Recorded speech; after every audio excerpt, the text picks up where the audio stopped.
लगातार सड़कों पर रहने के बावजूद भी ये तानाशाह सरकार किसी भी प्रकार का कोई कंप्रोमाइज करने के लिए तैयार नहीं है। ये कैसा बिल लाए थे आप, इसमें 14 मांगे माने लेना, या तो बिल्कुल ना मानते। क्या वो 14 मांगे बेबुनियाद थी? क्या उन 14 मांगों को अगर आज ये आंदोलन न किया जाता, उन 14 मांगों को पालन करा करके क्या आप किसान को बिल्कुल खत्म करना चाहते हैं? अभी हाल ही में नरेंद्र मोदी ने कहा कि एमएसपी थी, है और रहेगी। इस बिल को तत्काल वापस लेना चाहिए और अब शर्म करने चाहिए इस देश की सरकार को कि लगातार 2 महीने से किसान आंदोलित है, लेकिन कोई भी इनके कानों पर जू नहीं रेंग रहा। जी नमस्कार, मेरा नाम अंकुर वाजपेयी है और आप देख रहे हैं द जर्नलिस्ट न्यूज। आज हमारे साथ है समाजवादी पार्टी के राष्ट्रीय सचिव योजन सभा से एडवोकेट शुभम मिश्रा जी हैं। बहुत बहुत स्वागत है सर आपका। बहुत बहुत धन्यवाद अंकुर जी। सर, सबसे पहला सवाल ये करेंगे, संविधान दिवस से किसान आंदोलन स्टार्ट हुआ और कई चरणों में किसान और सरकार के बीच चर्चा हो चुकी है, लेकिन अभी तक कोई भी निवारण नहीं निकला है। इस पे आप क्या चर्चा करेंगे? पहले तो मैं आपके चैनल को बधाई देना चाहता हूं कि आप जैसे युवा साथी और आप जैसे पत्रकार लगातार किसानों की आवाज को बुलंद कर रहे हैं। आज किसानों की आवाज बुलंद है। आज हर घर के अंदर जानकारी है कि किसान आंदोलित हैं और किसान सड़कों पर है। किसान सड़कों पर लगभग 2 महीने के ऊपर से। आपने देखा कि कोई किसान 20 साल का नहीं होता है, किसान बुजुर्ग होता है, किसान कुछ महिलाएं भी हैं वहां पर।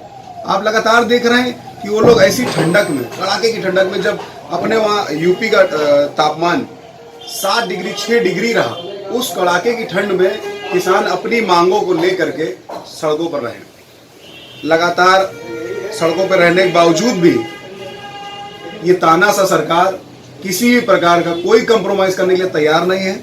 जिन शर्तों के आधार पर ये किसानों के सामने आए, इन्होंने कहा कि हम आपस में बातचीत करेंगे। क्या बातचीत करेंगे?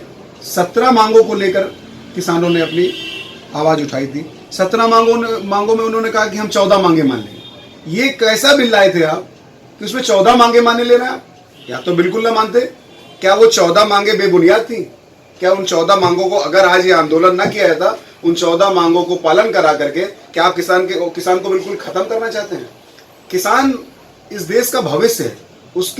उसकी जो मेहनत है, उससे ही हम सबका पेट चलता है। बताइए, उसके लिए इस तरीके की सोच रखना हमारे देश के प्रधानमंत्री जी को और इस भारतीय जनता पार्टी की सरकार को शोभा नहीं देता है। और मैं आपके चैनल के माध्यम से कहना चाहता हूं कि ये तानाशाह सरकार ये अपना तानाशाह रवैया बंद कर दे और किसान लगातार आंदोलित है, आंदोलित रहेगा। समाजवादी पार्टी लगातार किसानों के साथ रही है। समाजवादी पार्टी हर उस अन्याय के खिलाफ रही है जिसको भारतीय जनता पार्टी ने इस देश के अंदर लागू किया। सर, सवाल करेंगे एमएसपी को लेकर कि अभी हाल ही में नरेंद्र मोदी ने कहा कि एमएसपी थी, है और रहेगी। इस पे क्या कहेंगे? देखिए, इस बिल के बारे में जितना कि हमने पढ़ा है, इसमें एमएसपी लागू करने की बात कर रहे हैं। और एमएसपी इन्होंने कहा कि हम लिमिटेशन स्टॉक खत्म कर देंगे।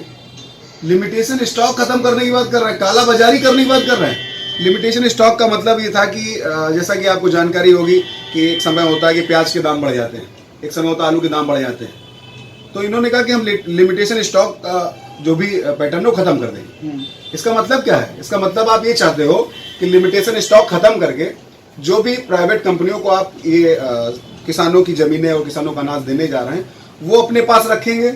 उसके बाद उसको कालाबाजारी करेंगे। उसके बाद उनके पास पैसा है, वो बड़े पूंजीपति लोग हैं, अंबानी जैसे लोग जो मोदी जी को फाइनेंस करते हैं पूरा, और पूरी सरकार चलाने वाले अंबानी जी हैं। मुकेश अंबानी जी हो गए और जितने भी आपके पूंजीपति लोग हैं, तो उनको बता दिया गया कि हम प्राइवेट कर देंगे और लिमिटेड स्टॉक खत्म कर देंगे। लिमिटेड स्टॉक खत्म होने के बाद मैं आपके चैनल के माध्यम से बताना चाहता हूँ, इस देश के अंदर इतनी महंगाई आ जाएगी। लिमिटेड स्टॉक हो गया तो ये लोग जो भी चीज इकट्ठा करेंगे, आज 10 रुपए में खरीदेंगे, साल भर बाद उसी चीज को 600 रुपए, 500 रुपए, 400 रुपए बेचने का काम करेंगे। क्या इस तरीके से देश की किसी भी प्रकार की मदद हो पाएगी?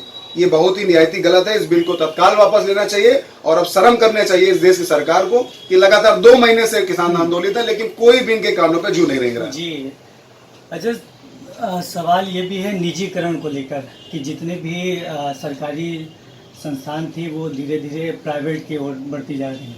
इस पे आप देखिए, निजीकरण से लेकर के महंगाई से लेकर के सैकड़ों ऐसे मुद्दे हैं कि अगर हम बोलना शुरू करेंगे और आप पूछना शुरू करेंगे तो सुबह से लेकर रात हो जाएगी। निजीकरण अभी हमको 3 दिन पहले जानकारी हुई कि जो बिजली विभाग के कर्मचारी हैं वो सब धरने पर बैठे हैं। बताइए, सबकी नौकरियां खत्म करने का प्रयास कर रहे हैं। एयरपोर्ट को निजीकरण कर दिया। एक समय होता था कि उसमें हमारे वीर जवानों का और हमारे जो भी अच्छे सांस्कृतिक लोग थे उनका नाम लिखा जाता था। आज अंबानी जी का नाम, मुकेश उसका अडानी जी का नाम लिखा है। बताइए, आज हमारे देश की चीज़ों को अडानी कब्जा कर रहा है। निजीकरण करने का मतलब यह है कि जो भी सरकारी नौकरियां, जो भी उनके लोग हैं, कर्मचारियों को लात मार के भगाने की गुंजाइश है। ये क्या यही तरीका है? इसी तरीके से देश चलाएंगे मोदी जी?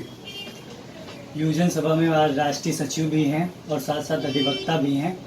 एक अधिवक्ता से रिलेटेड आपसे सवाल पूछेंगे कि आजकल देखा जाए कि गाड़ियों पर गाड़ी के आगे अधिकतर लोग लगाए रहते हैं अधिवक्ता का चिन्ह, उस पर आप क्या बोलेंगे?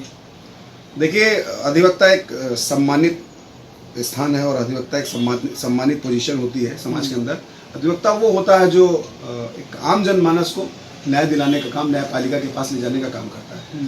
समाज में जो भी ऐसे सामाजिक असामाजिक तत्व हैं जिन्होंने अपनी गाड़ियों पे अधिवक्ता लिख रखा है और समाज में काला कोट पहन करके अधिवक्ता के नाम को बदनाम कर रहे हैं, गलत काम कर रहे हैं, इस पर हमारी लखनऊ बार, सेंट्रल बार और हमारी अवध बार ने सभी ने एक मीटिंग करके डिसाइड किया है।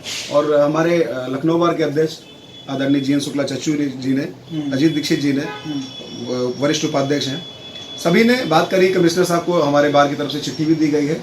तत्काल प्रभाव से उन सभी सामाजिक असामाजिक तत्वों के खिलाफ कार्रवाई की जाएगी और उनकी सबकी गाड़ियां सीज करी जाएंगी। उनके ऊपर जो भी उचित जुर्माना होगा उसको लगाया जाएगा और ये भी जिस तरीके का ये गलत काम है उसको तुरंत तत्काल बंद कराया जाएगा।